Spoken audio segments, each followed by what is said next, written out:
Season பத்தி கொஞ்சம் பேசுவோமா? அதாவது குளிர்காலம் ஸ்டார்ட் ஆயிடுச்சு. குழந்தைங்களுக்கு எந்த மாதிரியான கேர் குடுக்கணும்? அதுவும் ரொம்ப சின்ன குழந்தைங்க 6 மாசம், 1 வயசு, 1 1/2 வயசு குழந்தைங்களுக்கு எந்த மாதிரி பராமரிப்பு குடுக்கணும்? இன்னும் நியூ பார்ன் பேபீஸ்னா அவங்களுக்கு எந்த மாதிரி கிளாத்திங் எப்படி வந்து உடை அணிவிக்கணும்? இந்த மாதிரி நெறைய கொஸ்டின்ஸ் பேரண்ட்ஸ்க்கு கண்டிப்பா வரும். அண்ட் அது மட்டும் இல்லாம வின்டர் சீசனுக்குன்னே ஒரு சில இன்ஃபெக்ஷன்ஸும் இருக்கு. ஸோ இதுல இருந்து குழந்தைங்கள எப்படி பாதுகாக்கணும்? அவங்களுடைய எதிர்ப்பு சக்திய அதிகரிக்கிற மாரியான உணவுகள் என்னென்ன? ஸோ இதெல்லாம் பார்த்துருவோமா? வாங்க ஸ்டார்ட் பண்ணலாம்.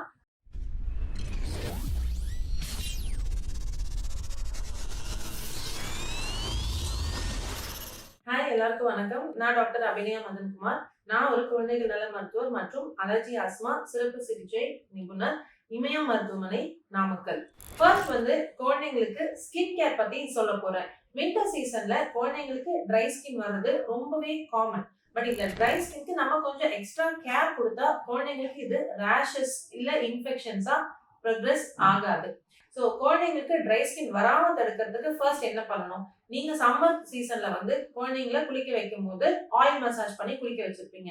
இதையே வின்டர் சீசனும் டெஃபினெட்லி நீங்க கேரி பண்ணலாம். தேங்காய் எண்ணெய் போடலாம், இல்ல பாதாம் ஆயில் யூஸ் பண்ணலாம். நல்லா சூடு பண்ணிட்டு சின்ன குழந்தைங்களுக்கு தலையில இருந்து கால் வரைக்கும் நல்லா மசாஜ் பண்ணி குளிக்க வைங்க.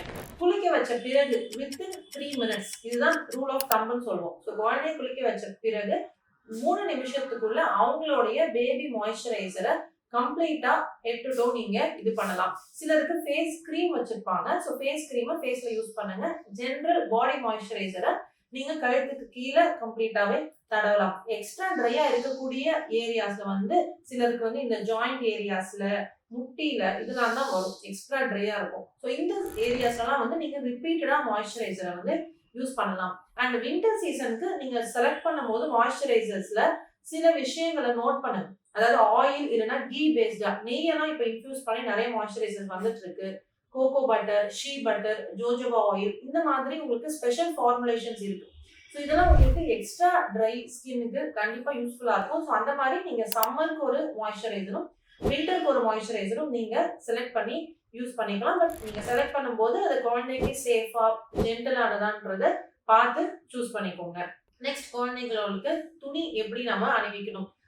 நியூ பார்ன் பேபிஸ்க்கு வந்து டைரக்டா நீங்க ஸ்வெட்டர், அதாவது உள்ளன் வேற பயன்படுத்தாம அவங்கள லேயர் பண்ணுங்க. ஃபர்ஸ்ட் வந்து நீங்க ஒரு காட்டன் வெஸ்ட் போட்டுட்டு அதுக்கு மேல next full sleeves shirts, full sleeve pant நீங்க போடுங்க. நியூ பார்ன்ஸ்க்கு டெஃபினட்டா தலை அண்ட் கைகள் கால்கள் கவர் பண்ணணும். ஸோ கேப், மிட்டன்ஸ், கிளவுஸ், சாக்ஸை வந்து போட்டு வச்சிருங்க. ஸோ தட் அவங்க எப்பவுமே வார்மா இருக்க மாதிரி பார்த்துக்கோங்க. சில குழந்தைங்களுக்கு இந்த வின்டர் வேற, அதாவது உள்ளன் வேற வந்து நம்ம யூஸ் பண்ணும்போது அவங்க ஸ்கின் ரொம்ப ட்ரை ஆகும், ஸ்கின் இச் பண்ண ஆரம்பிச்சிடும். ஸோ நீங்க வின்டர்ஸ்ல வந்து உள்ளன் யூஸ் பண்ணணுன்ற நெசசிட்டி கிடையாது. 2 லேயர் ஆஃப் நல்ல காட்டன் கிளாத், மஸ்லினால செஞ்ச காட்டன் கிளாத் எல்லாம் நீங்க லேயர் பண்ணீங்கனாலும் ஒன்றும் ப்ராப்ளம் இல்லை. அது ரொம்ப ஜென்டலாகவும் பேபி ஸ்கின் மேல இருக்கும். ஸோ அதை பார்த்துக்கோங்க. ஸோ நெக்ஸ்ட், ஸ்கின் கேர் பத்தி பேசியாச்சு. அடுத்து பேபிங். தினமும் குளிக்க வைக்கணுமான்ற ஒரு டவுட் இருக்கும். ஸோ சின்ன குழந்தைங்க 6 மாசத்துக்குள்ள இருக்காங்க அப்படின்னா நீங்க ஆல்டர்னேட் டேஸ் குளிக்க வச்சுக்கலாம். பியாண்ட் தட் நீங்க டெய்லி பாத் கொடுக்கலாம், பிரச்சனையே இல்லை. ஹெட் பாத் கொடுக்குறீங்கன்னா வாரம் ஒரு வாட்டி இல்லை 4-5 நாளைக்கு ஒரு வாட்டி கொடுங்க. ஸோ அடுத்து ஃபுட், எந்த மாதிரியான உணவுகளை குழந்தைங்களுக்கு கொடுக்கணும், அவங்களுக்கு எப்படி எதிர்ப்பு சக்தியை இன்க்ரீஸ் பண்றது, இதுக்கு வந்து சிரப் சொல்லுங்க அப்படின்னு நிறைய பேர் கேட்குறீங்க. ஒரு மருந்துனாலலாம் அவங்களோட எதிர்ப்பு சக்தி இன்க்ரீஸ் ஆகாதீங்க. அதை வந்து கண்டிப்பா பேரண்ட்ஸ் புரிஞ்சுக்கணும். நம்மளுடைய கிச்சன்ல இருக்கக்கூடிய இன்கிரீடியன்ஸே நிறைய எதிர்ப்பு சக்தி. இன்ஃபேக்ட் நம்மளோட இந்தியன் மசாலாஸ்லாம் வந்து அதிகமான எதிர்ப்பு சக்தியை இன்க்ரீஸ் பண்ணக்கூடிய பவர் இருக்கு. ஸோ அதுல வந்து மஞ்சள், இஞ்சி, அப்புறம் கருமிளகு, பிளாக் பெப்பர், பூண்டு, இது எல்லாமே வந்து ரொம்ப rich in anti inflammatory properties சொல்லுவோம். சின்னதா ஒரு வைரல் இன்ஃபெக்ஷன் வந்தா கூட தொண்டை கரகரப்பா இருக்கும். பால்ல வந்து மஞ்சள் தூள் போட்டு கொஞ்சம் கருமிளகு தூள் போட்டு குழந்தைங்களுக்கு கொடுங்க. அந்த ட்ரை காஃப்க்கு ரொம்பவே எஃபெக்டிவா இருக்கும். இன்னொன்னு எக்ஸலண்டான இந்த ட்ரை காஃப் ரெமெடி வந்து ஹனி, தேன். தேனை வந்து 1 வயசுக்கு மேல இருந்து நீங்க கொடுக்க ஆரம்பிச்சிடலாம். ஸோ இந்த மாதிரியான நம்ம வீட்டுல லோக்கலா அவைலபிளா இருக்கக்கூடிய ஸ்பைசஸே வந்து நீங்க டெஃபினெட்லி யூஸ் பண்ணலாம். இது எல்லாமே immunity boosting foods. And winter சீசன்ல வரக்கூடிய காமன் இன்ஃபெக்ஷன்ஸ்ல ஃபர்ஸ்ட் வந்து ஃப்ளூ இன்ஃபெக்ஷன். ஸோ ஃப்ளூ தடுப்பூசி வந்து எல்லா ஹாஸ்பிட்டல்ஸ்லயும் அவைலபிளா இருக்கு. ஸோ நீங்க ஃப்ளூ தடுப்பூசியை 6 மாசம் உங்க குழந்தைங்களுக்கு முடிஞ்சிச்சுன்னா கண்டிப்பா போட்டுக்கலாம்.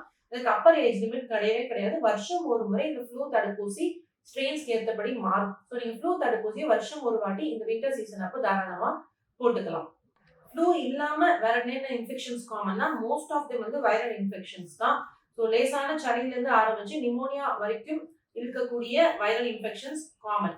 ஸோ உங்களுக்கு ஸ்டார்டிங் ஸ்டேஜ்லயே குழந்தைங்கள பீடியாட்ரிஷியன் கிட்ட கூட்டிட்டு போயிட்டு அதற்கான ட்ரீட்மெண்ட்டை நீங்க செஞ்சுடுங்க. சப்போஸ் நிமோனியா மாதிரி அதாவது ரொம்ப பிரீதிங் ஃபாஸ்டா வருது, குழந்தைங்களுக்கு மூச்சு விட சிரமமா இருக்கு அப்படின்னா டெஃபினெட்லி நீட்ஸ் அட்மிஷன். ஸோ குழந்தைங்களுக்கு வின்டர் கேர்ல மெயினா நம்ம பார்த்துக்க வேண்டியது அவங்களுடைய ஸ்கின் கேர், அவங்களுக்கு இன்ஃபெக்ஷன்ஸ் வராம பார்த்துக்கணும். முக்கியமா இன்ஃபெக்ஷன்ஸும் சளி இருமல் இருக்கிறவங்க குழந்தைகிட்ட வராம மாஸ்க் பயன்படுத்துறது, ஸ்ட்ரிக்டான ஹேண்ட் வாஷிங் இதெல்லாம் ஃபாலோ பண்ணணும்.